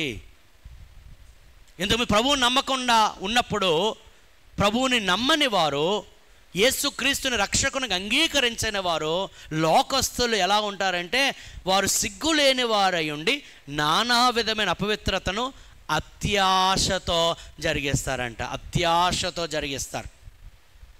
కానీ ఇక్కడ అంటున్నాడు, అయితే మీరు, అండర్లైన్ చేయండి, వారు అలాగుంటారు. ఓకే, అర్థమవుతుందండి? వారు అలాగుంటారు, కానీ మీరు అంటే ఏమర్థమైంది మీకు? వారికి మీకు తప్పనిసరిగా ఏముండాలి? తేడా ఉండాలి, వ్యత్యాసం ఉండాలి, మీరు ప్రత్యేకంగా ఉండాలి. అయితే మీరు యేసును గూర్చి విని ఆయన యందు సత్యం ఉన్నది ఉన్నట్టుగానే ఆయన యందు ఉపదేశింపబడిన వారు ఎళ్ళ మీరు అలాగూ క్రీస్తు నేర్చుకున్న వారు కారు. కావున ఇప్పుడు చూడండి 22వ వచనం, కావున మునుపటి ప్రవర్తన విషయంలోనైతే మోసకరమైన దురాశ వలన చెడిపోవు మీ ప్రాచీన స్వభావమును వదులుకోండి. ఇంతకు ముందున్న స్వభావం అది ప్రాచీన స్వభావం, పాత స్వభావం, పాప స్వభావం. ఈ ప్రాచీన స్వభావమును వదులుకొని చూడండి, మీ చిత్తవృత్తి యందు అనగా మీ మనస్సునందు, మీ ఆలోచన విధానమునందు నూతన పరచబడిన వారై నీతియు, చూడండి, యథార్థమైన భక్తియు గలవారై దేవుని పోలికగా సృష్టింపబడిన నవీన స్వభావమును ధరించుకోవాలి. ఒకసారి దేవుని స్తోత్రం చెప్పండి, హల్లెలూయా. అక్కడ 2 విషయాలు ఉన్నాయి. ప్రాచీన స్వభావమును వదులుకొని నవీన స్వభావమును ధరించుకోవాలి. ఇంగ్లీష్లో చక్కగా ఉంది, పుట్ ఆఫ్, పుట్ ఆన్. ఒకటి ఆఫ్ చేయండి, ఒకటి ఆన్ చేయండి. మీకు అర్థమవుతుంది. ఏం ఆఫ్ చేయాలి? ప్రాచీన స్వభావం, పాత స్వభావం. ఇందాక చెప్పామే, చాలా శరీర సంబంధమైన ఆ కార్మిక ఆ స్వభావాన్ని మీరు ఆఫ్ చేయాలి. పుట్ ఆన్ అనగా నూతన స్వభావమును ధరించుకోవాలి. హల్లెలూయా. ఇంతకుముందు లోక సంబంధమైన స్వభావం, ఇప్పుడు ప్రభువునకు సంబంధించిన స్వభావం. ఇంతకుముందు పాపానికి సంబంధించిన స్వభావం, ఇప్పుడు పరిశుద్ధతకు సంబంధించిన స్వభావం. ఇప్పుడు ఇంతకుముందు చీకటికి సంబంధించిన స్వభావం, ఇప్పుడు వెలుగు సంబంధులకు సంబంధించిన స్వభావం. మన స్వభావంలో మనకు మార్పు రావాలి. అదే మార్పు నొందిన జీవితం, దాన్ని ప్రత్యేకమైన జీవితం అంటాం. చూడండి, ఒక స్విచ్ ఉంది. ఆ స్విచ్ అయితే చెప్పండి, మీకు అర్థమైంది, అయితే ఆఫ్లోనైనా ఉంటుంది, లేకపోతే ఆన్లోనైనా ఉంటుంది. ఏ స్విచ్ అయినా ఆన్ ఆఫ్లో ఉన్నట్టు ఎప్పుడు కనబడతారు? అది అన్నాడు, ఒకటి వదులుకొని ఒకటి ధరించుకోండి. చూడండి, మనం వేసుకున్న వస్త్రాలు ఒక 2-3 రోజులకి మాసిపోతాయి. మాసిపోయిన తర్వాత ఏం చేస్తాం? ఈ వస్త్రములు తొలగించి ఉతికినవో లేదా కొత్తవో వాటెవర్ వాటిని ధరించుకుంటాం. అంతేగాని ఈ వేసుకున్న వస్త్రాల మీదే మరొక వస్త్రం, అది పాత పడిపోయిన తర్వాత దాని మీద మళ్ళీ ఇంకో బట్టలు, అది అయిపోయిన తర్వాత మళ్ళీ ఇంకో బట్టలు, ఇలా వేసుకున్న వాళ్ళు కూడా కనబడతారు అక్కడక్కడ. వారిని ఏమంటాం అంటే ఏమర్థమైంది మీకు? ప్రభువుని నమ్మిన తర్వాత కూడా ఇంకా పాత అలవాట్లు విడిచిపెట్టకుండా ఉంటే ఎవరితో సమానం? నేను అన్న మీరే చెప్పాలి, ఎవరితో సమానం? వాటిని విడిచిపెట్టకుండా ఇంకొకటి క్రీస్తు స్వభావం ధరించుకోవాలంటే కుదరదు. Put off and put on. Put off the old nature and put on the new nature. ఎవడైనాను క్రీస్తునందున్న ఎడల వాడు నూతన సృష్టి. హల్లెలూయా. గొంగలకు పురుగు స్వభావం పోయి ఇప్పుడు కొత్త స్వభావం పొంది. ఇంతకుముందు దేవునికి విరోధకరమైన పనులు చేస్తే ఇప్పుడు అలాగూ చేయడానికి అంటే మీకు అర్థమవుతుంది అనుకుంటున్నా. పాత ప్రవర్తనకి ఇప్పటి ప్రవర్తనకి తప్పనిసరిగా ఏముండాలి? వ్యత్యాసం ఉండాలి. ఇది క్రైస్తవ జీవితం. ఎలాగున్నా పర్లేదు అనడానికి లేదండి. We are the people who belong to Christ, who is the holy. ఆయన పరిశుద్ధుడు క్రీస్తు, ఆయనకు చెందిన వారం. మనలో ఆ పరిశుద్ధ ప్రవర్తన మనము కనుపరచవలసిన వారు అంటున్నాం. కొలస్సీ పత్రిక వెళ్దాము. కొలస్సీ పత్రిక 3వ అధ్యాయం 5 నుంచి 10 వచనాలు. కావున భూమి మీదనున్న, చూడండి, మీ అవయవములను అనగా జారత్వమును, అపవిత్రతను, కామాతురతను, దురాశను, ధనాపేక్షను. అక్కడ ఏమన్నాడు? ధనాపేక్ష కూడా ఏంటట? విగ్రహారాధనే. నీ విగ్రహములనే పూజించవలసిన అవసరం లేదు. నువ్వు ధనమునకు ఎక్కువ ప్రాధాన్యత ఇస్తే ధనమే నీ విగ్రహం. ఒక చోట అంటాడు, వారి కడుపే వారికి దేవుడు. అంటే కడుపు నింపుకోవడం కోసం ఎన్నో దుష్ట కార్యాలు చేస్తే అది వారికి దేవుడై కూర్చుంటుంది. అంటే సో ధనాపేక్ష అయిన విగ్రహాల ధనాపేక్షను చంపివేయండి. ఏమన్నాడండి అక్కడేం? ఆ వర్డ్ విగ్రహారాధన, చంపివేయండి. అంటే అవి మూలములు కూడా మనలో కనబడకూడదు. ఓకే, 6వ వచనం నుంచి, పూర్వము వారి మధ్య జీవించినప్పుడు మీరును వీటిని అనుసరించి నడుచుకొంటిరి. మీరు అండర్లైన్ చేయండి ఆ మాట. పూర్వము వీటిని అనుసరించి మీరు నడుచుకుంటారు. ఇప్పుడైతే తేడా కనబడుతుందా లేదా? అందరు ఎక్కడ ఉన్నారు? ఒకసారి దేవుని స్తోత్రం చెప్పండి. హల్లెలూయా. పూర్వము అలా ఉండేవారేమో, కానీ ఇప్పుడైతే అలా ఉండడానికి, ఇప్పుడైతే మీరు కోపము, ఆగ్రహము, దుష్టత్వము, దూషణ, మీ నోట బూతులు అను వీటినన్నిటిని విసర్జించండి. ఒకనితో ఒకడు అబద్ధం ఆడకుడి. ఎంతమంది అబద్ధం ఆడేవారు మేము, ఇప్పుడు అబద్ధం ఆడకూడదు. లేదండి, అప్పుడప్పుడేనండి. అప్పుడప్పుడు కూడా ఆడకూడదు. బైబిల్లో బ్రాకెట్లు అప్పుడప్పుడని లేదు, ఉందా?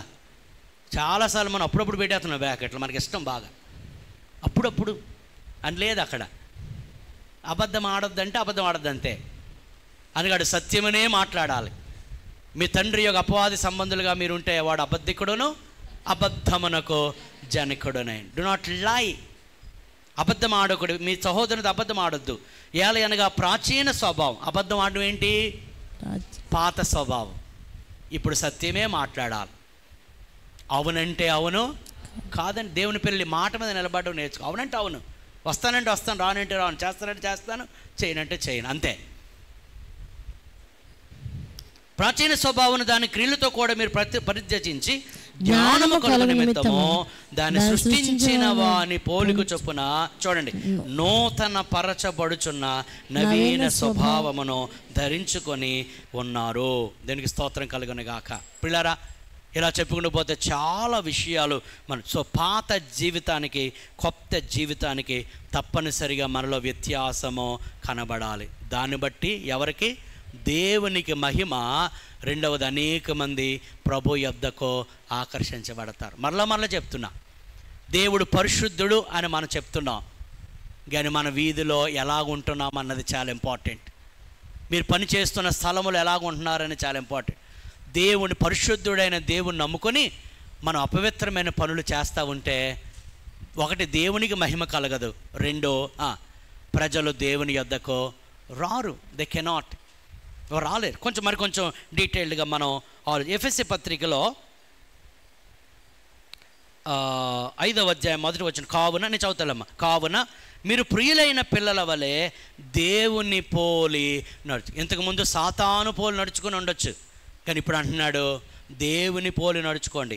క్రీస్తు మిమ్మల్ని ప్రేమించి పరిమళ వాసనగా ఉండుటకు మన కొరకు తన్ను తాను దేవునికి అర్పణముగాను బలిగాను అప్పగించుకుని అలాగునని మీరును ప్రేమ కలిగి నడుచుకొనడి.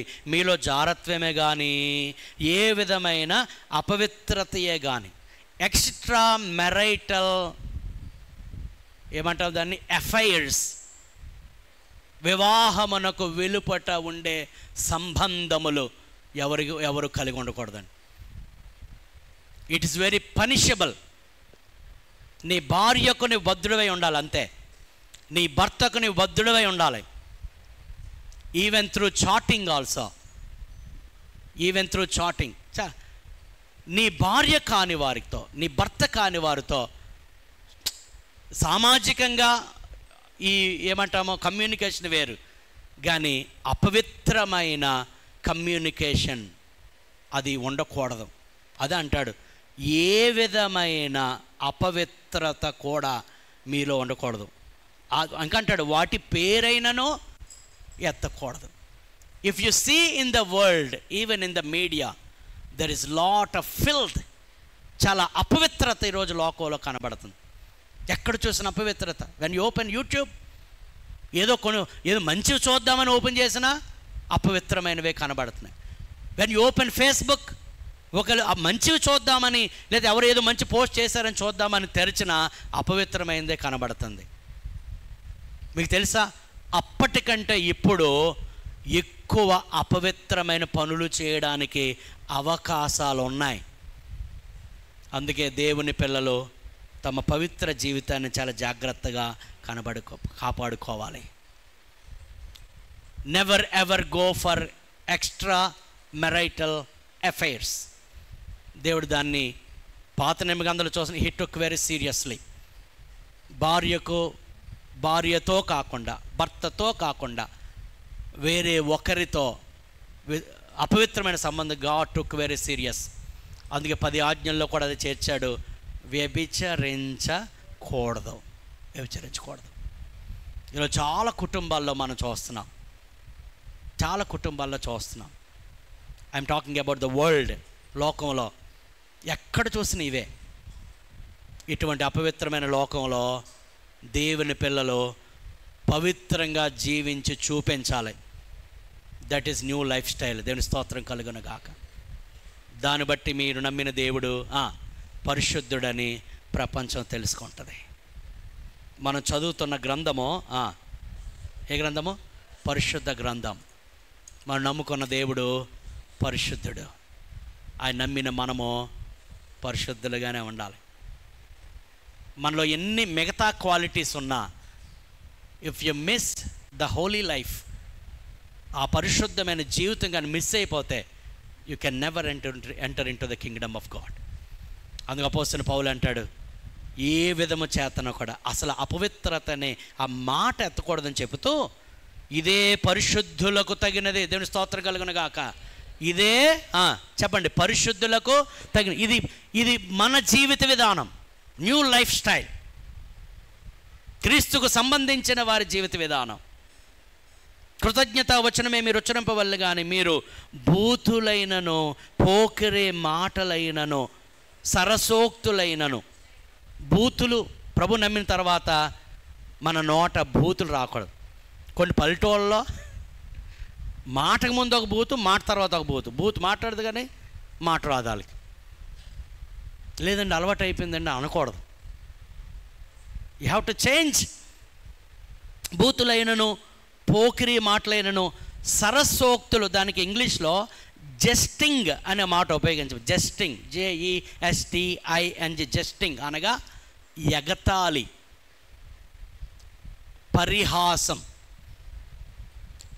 సెటైర్స్ దేవుని పిల్లలకు చెప్పండి తగదు అంటాడు. పరిశుద్ధులకు చూడండి, కొంతమంది ప్రభు నమ్మిన తర్వాత కూడా మిగతా వారికి ఎగతాళి చేయడం. మన భాషలో వెటకారం. Never ever undermine somebody. అది పరిశుద్ధులకు తగదు. చూద్దాం. పోకిరి మాట, సరస్వతి ఉచ్చరింపకూడదు, ఇవి మీకు తగవు. వ్యభిచారి అయిన, అపవిత్రుడైన, విగ్రహారధికుడైనను, ఉన్న లోబి అయినను, క్రీస్తు యొక్కయో దేవుని యొక్కయో రాజ్యమునకు హక్కుదారుడు కాడు అని సంగతి మీకు నిశ్చయముగా తెలియను. సో ఇక్కడ మనం గమనిస్తే, వ్యర్థమైన మాటల వలన ఎవడునో మిమ్మల్ని మోసపరచిన ఈ ఇట్టి క్రియల వలన దేవుని ఉగ్రత అవిధేయులైన వారి మీద వచ్చిన కనుక మీరు అట్టి వారితో, ఇది ఎవరికి చెప్తున్నాడు? సంఘం, అన్యజనులు కాదు, సంఘములో. అంచేత అట్టివారు ఎవరైనా ఉంటే వారితో మీరు ఏమవ్వద్దు, పాలు ఆగవద్దు. దేవుడు అసహించుకున్న వారిని మీరు ఫ్రెండ్షిప్ చేయకూడదు, అట్టివారితో పాలువారై ఉండకూడదు అంటాడు. అట్టివారితో పాలువారై ఉండకూడదు. మీరు పూర్వమందు, మరలా నోట్ చేయండి, పూర్వమందు చీకటి ఉంటుంది, ఇప్పుడైతే ప్రభువునందు వెలు. పూర్వము, ఇప్పుడు. మీకు తేడా గమనిస్తున్నారండి? వింటున్న వారు ఒకసారి దేవుని స్తోత్రం చెప్పండి. పూర్వం అలాగ ఉండేవారు కానీ ఇప్పుడు అలాగా పూర్వము. కానీ ఇప్పుడైతే మీరు ప్రభువుని వెలుగు అన్నారు. వెలుగు ఫలము సమస్త విధములైన మంచితనము, నీతి, సత్యమైన వాటిలో కనబడుచున్నది గనుక ప్రభువుకేది ప్రీతికరమైనదో దానిని పరీక్షించుచు వెలుగు సంబంధుల వలె నడుచుకొనుడి, నిష్ఫలమైన అంధకార క్రియలలో పాలివారై ఉండక వాటిని ఖండించుడి. ఎంత క్లియర్గా ఉందండి. ఖండించకపోతే పరిశుద్ధమైన సంఘము కూడా అపవిత్రమయ్యే పరిస్థితి వస్తుంది. అందుకే ఒక మంచిగా ఉన్న పండ్లలో ఒక కుళ్ళిపోయిన పండు ఒకళ్ళు ఉంటే ఆటోమేటిక్గా మిగతా పండ్లు కూడా ఏమవుతాయి? కుళ్ళిపోతాయి. అవునా కాదా? అప్పుడు ఏం చేస్తాం? మీ మామిడి పళ్ళ సీజన్ అయిపోయిందిలేండి, సో మళ్ళీ నోరు ఊరుతుంది మీకు. మామిడి పండ్లు, ఆ మామిడి పండ్లు గంపలో మీరు ఉదయాన్నే లేచి చూస్తే ఒక కుళ్ళిపోయిన మామిడి పండు, దాని పక్కనే కొంచెం కుళ్ళిపోయిన పండు ఉంటుంది. అప్పుడు ఏం చేస్తాం? ఆ బాగా కుళ్ళిపోయిన పండు పడేసి ఈ కొంచెం కుళ్ళిపోయిన పండు బాగా కడిగేసి తినేస్తామా? అమ్మ కొంతమంది అది కూడా పోనేవారు. అయ్యి బాబోయ్.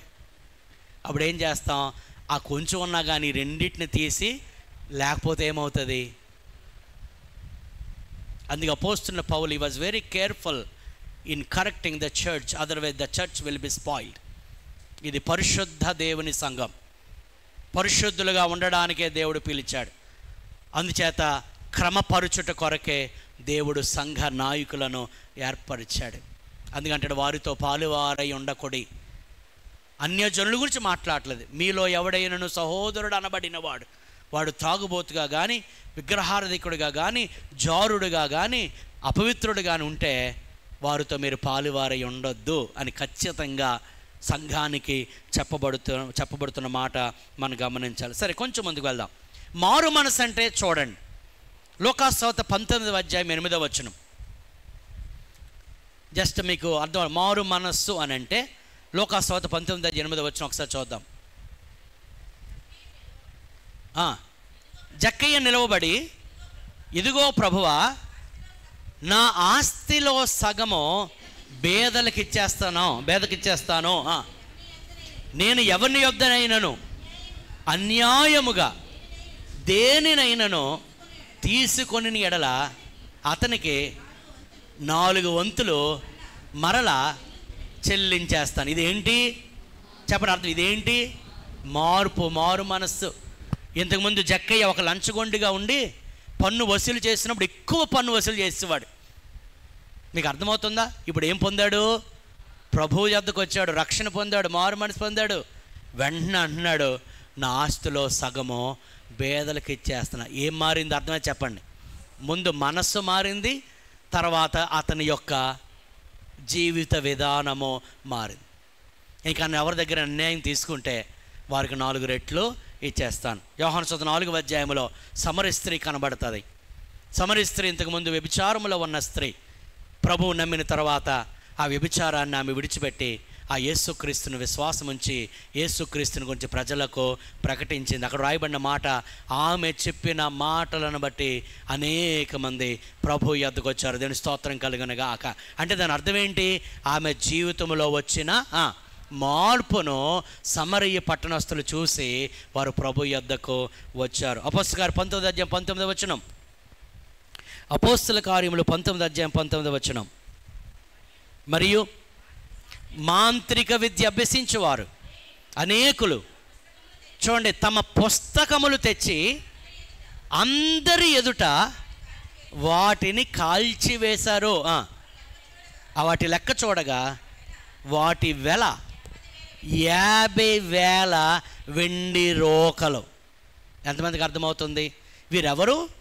మాంత్రిక విద్య అభ్యసించేవారు. ఇప్పుడు యేసు ప్రభు నమ్ముకున్నారు, మారు మనసు పొందారు. అంచేత పాత పుస్తకాలన్నీ కొంతమంది ఏం చేస్తారంటే, నేను చదవను, నువ్వు చదువని ఇచ్చేస్తారు.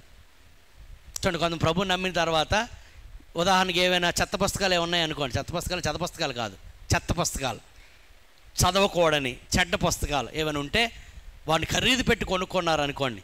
ప్రభువుని నమ్మిన తర్వాత ఏమంటారు? ఇగో నేను ప్రభువుని నమ్ముకున్నాను కదా, నేను చదవకూడదు అంచేత ఇగో అని ఇతరులకు ఇస్తారు. కానీ వాళ్ళు ఏం చేశారు? వారు పూర్తిగా వాటిని చెప్పండి కాల్చివేశారు. ఇదేంటి? మారు మనస్సు. ఇక్కడ యవనస్తులు చాలామంది ఉన్నారు. ఒకవేళ మీరు అపవిత్రమైన దృశ్యాలు ఒకవేళ మీడియాలో చూసే అపవిత్రమైన అలవాటు ఉంటే, మీరు నిజంగా మారు మనసు పొందితే ఇక వాటిని చెప్పండి చూడరు, వాటిని వినరు. ఇది మార్పు. అక్కడ ఆ వెల ఎంతమ్మా? 50,000 వెండి రోకలంత విలువ. అయినా అక్కడ మాట చాలా అద్భుతమైన మాట, అందరి ఎదుట వాటిని ఏం చేశారు? కాల్చేశారు. అదేంటి? మారు మనస్సు.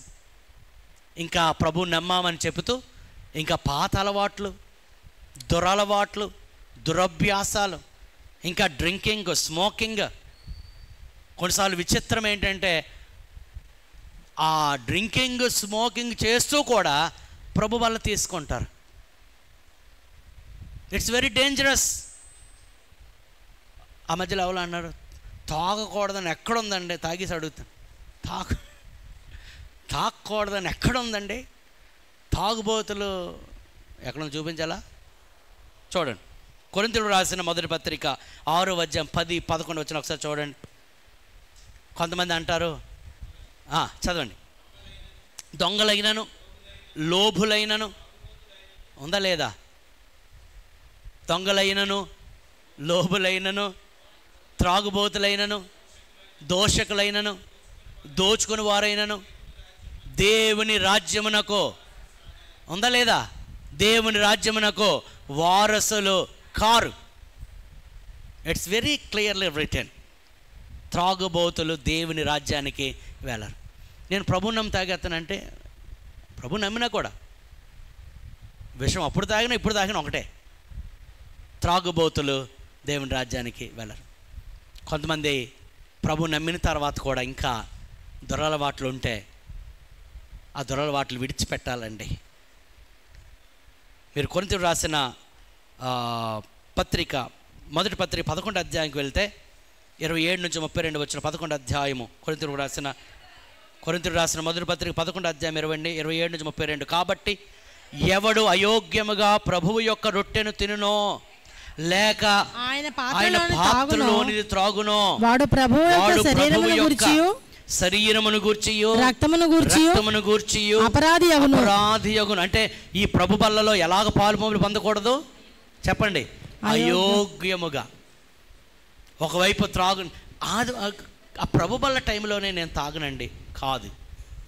చాలామంది అలాగ ఉంటారు, ఆదివారం తాగమండి, ఆదివారం డ్రింక్ చేయమండి, ఆదివారం స్మోకింగ్ చేయమండి. కాదు, ఎప్పుడు చేసినా కూడా లైఫ్ స్టైల్. ఇట్స్ నాట్, అది ఒక రోజుకు సంబంధించినది కాదు, నీ జీవితం మొత్తం దాన్ని పాటించాలి.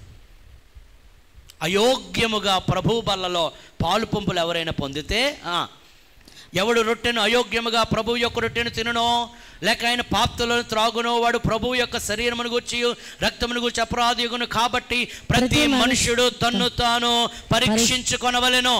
అలాగు చేసి when you take part in the communion, ప్రభు బల్లలో పాలుపంపులు పొందడానికి ముందు నిన్ను నువ్వు పరీక్షించుకోవాలి.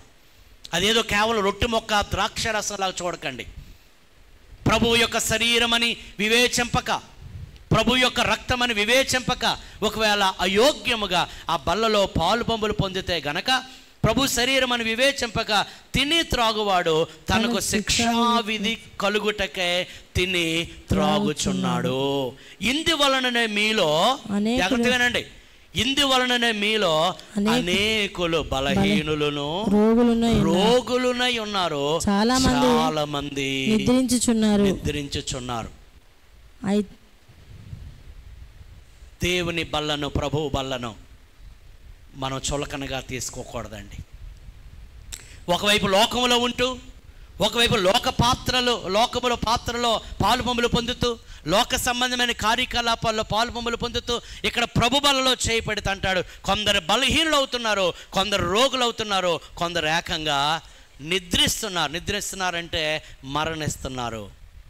B careful when you take part in the bread and grape juice. ప్రభు యొక్క ఆ రొట్టె, ఆ యొక్క శరీరముగా పిలువబడే రొట్టె, రక్తంగా పిలువబడిన ఆయన యొక్క ద్రాక్ష రసం మనం తీసుకున్నప్పుడు అయోగ్యముగా బల్లలో పాలు పొందకూడదు. అయోగ్యంగా బల్లలో పాలు పొందకూడదు. కొందరు బలహీనులు, రోగులను అంటాడు, కొంతమంది ఏకంగా అయితే మనలను మనమే విమర్శించుకునే ఎడల తీర్పు పొందకపోదము. మనం తీర్పు పొందిన ఎడల లోకముతో పాటు మనకు శిక్షావిధి కలుగకుండునట్లు ప్రభువు చేత శిక్షింపబడుచున్నాం. అందుకే కొన్నిసార్లు ప్రభు చిన్న ఇండికేషన్స్ ఇస్తాడు. అయోగ్యంగా నువ్వు పాలు పంపులు పొందినప్పుడు దేవుడు కొన్నిసార్లు నేను శిక్షిస్తాడు, కొన్నిసార్లు దేవుడు కొడతాడు. ఆ చిన్న చిన్న సూచనలు ఇచ్చినప్పుడే నీ జీవిత విధానం మార్చుకోవాలి. ప్రభు బల్ల వరకు పరిశుద్ధంగా ఉండి ప్రభు వల్ల అయిపోయిన వెంటనే మళ్ళీ అపవిత్రమైన పనులు చేయకూడదు. Not just only drinking and smoking, any kind of అన్హోలీనెస్. దేవుడు దాన్ని అంగీకరించడండి. పిల్లరా, దేవుని కార్యములను అశ్రద్ధగా మనము చేయకూడదు. God is Holi. దేవుడు పరిశుద్ధుడు. ఆయన వాక్యము పరిశుద్ధం, ఆయన సంఘము పరిశుద్ధం. ఆ పరిశుద్ధమైన సంఘములో అపవిత్రతకు ఏముండకూడదు, చోటు ఉండకూడదు. అంచేత మనము మార్పు నొందిన జీవితాన్ని కలిగి మన ప్రవర్తనలో, అందుకని మారు మనస్సుకు తగిన ఫలము ఫలించండి. ప్రజల మధ్య అది కనబడాలి. కొరింథీయులకు రాసిన 2వ పత్రిక 3వ అధ్యాయం 3వ వచనంలో నేను ముగింపులోకి వచ్చాను. కొరింథీయులకు రాసిన 2వ పత్రిక 3వ అధ్యాయం 3వ వచనము,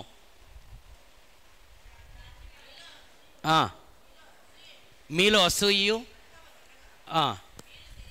కొరింథీయులకు రాసిన 2వ పత్రిక 3:3 మీద గాని సిరాతో గాని వ్రాయబడక మెత్తని హృదయములు అను పలకల మీద జీవము గల దేవుని ఆత్మతో మా పరిచర్య మూలముగా వ్రాయబడిన క్రీస్తు పత్రిక అయి ఉన్నారని మీరు తేటపరచబడుచున్నారు. మనందరూ ఎవరమండి? క్రీస్తు. అందరూ చెప్పండి, మన ఎవరమే?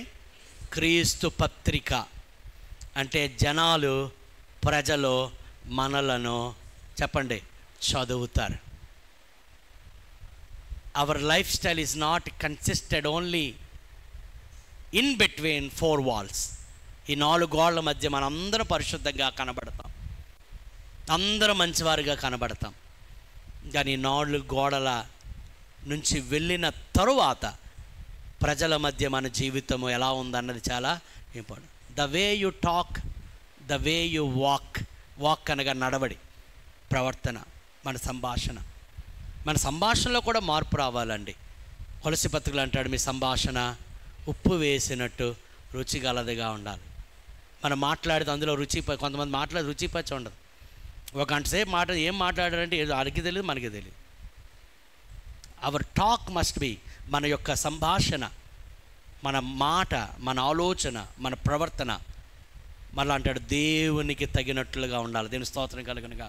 పరిశుద్ధులకు తగినట్లుగా ఉండాలి. This is reformed conduct, reformed life style. ప్రభు నమ్మిన తర్వాత మనలో తప్పనిసరిగా పిల్లరా ఈ మార్పు రావాలని దేవుడు కోరుకుంటున్నాడు. అందుకే ప్రభు అన్నాడు, మీ లోకానికి మీరు వెలుగై ఉన్నారు. వెలుగు చీకటి కాకూడదు. మీ లోకానికి ఉప్పు అయి ఉన్నారు. ఉప్పు నిస్సారం అయిపోకూడదు. గమనించండి, లోకము ఎవరినో చూసి ప్రభు యొద్దకు రాదు. వారు రావాలన్నా రాకూడదన్నా చెప్పండి, మనమే సాధనం. అందుకే 1:8 పుస్తకాలు అంటాడు, మీరు నాకు సాక్షులై ఉందరు. మీరే, మీకు పాయింట్ అర్థమవుతుందా? మీరు చెప్పిన సాక్ష్యం కాదు. అందరూ అర్థమవుతుందండి? మీరు చెప్పే సాక్ష్యం కాదు, మీరే సాక్ష్యమై ఉన్నారు. క్రీస్తు పత్రిక. మీరు పనిచేస్తున్న స్థలంలో పీపుల్ వాచ్ వెరీ కేర్ఫుల్లీ. నీలో క్రీస్తు కనబడితే గనక నువ్వు మరొక మాట చెప్పకుండానే వారు ప్రభు యొద్దకు ఆకర్షించబడతారు. దీనికి స్తోత్రం కలుగును గాక. హల్లెలూయా. అపోస్తలుల బోధలో మొట్టమొదటి అంశము మార్పు నొందిన జీవితం. ఒకసారి ఆలోచన చేద్దాం. ప్రభు నమ్మానని చెప్తున్నా నాలో, ప్రభువునందు విశ్వాసం ఉంచని చెప్తున్న నాలో ఏమైనా మార్పు ఉందా? నీ కుటుంబం చెప్పగలగాలి, ప్రభు నమ్మిన తర్వాత అమ్మ నీలో మార్పు మేము చూస్తున్నాం. మీ వీధిలో ఉన్నవారు చెప్పాలి, ప్రభు నమ్మిన తర్వాత నీలో మార్పు మేము చూస్తున్నాం. ఆ మార్పు నొందిన జీవితం ద్వారా అనేక మంది ప్రభు యొద్దకు రావాలని దేవుడు కోరుకుంటున్నాడు. సో సంఘమంతా అలాగ ఉన్నప్పుడు పిల్లరా దేవునికి మహిమ కలుగుతుంది. అటువంటి కృప పరిశుద్ధాత్మ దేవుడు మనకు అనుగ్రహించునుగాక.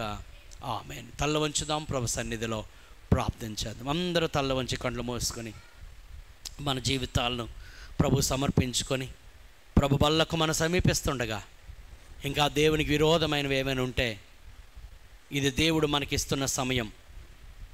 ఏమో మరలా సమయం ఉంటుందో లేదో మనకు తెలియదు. నీవు మారు మనసు పొందితేనే మీరు పరలోక రాజ్యమునకు వారసులు అవుతారు.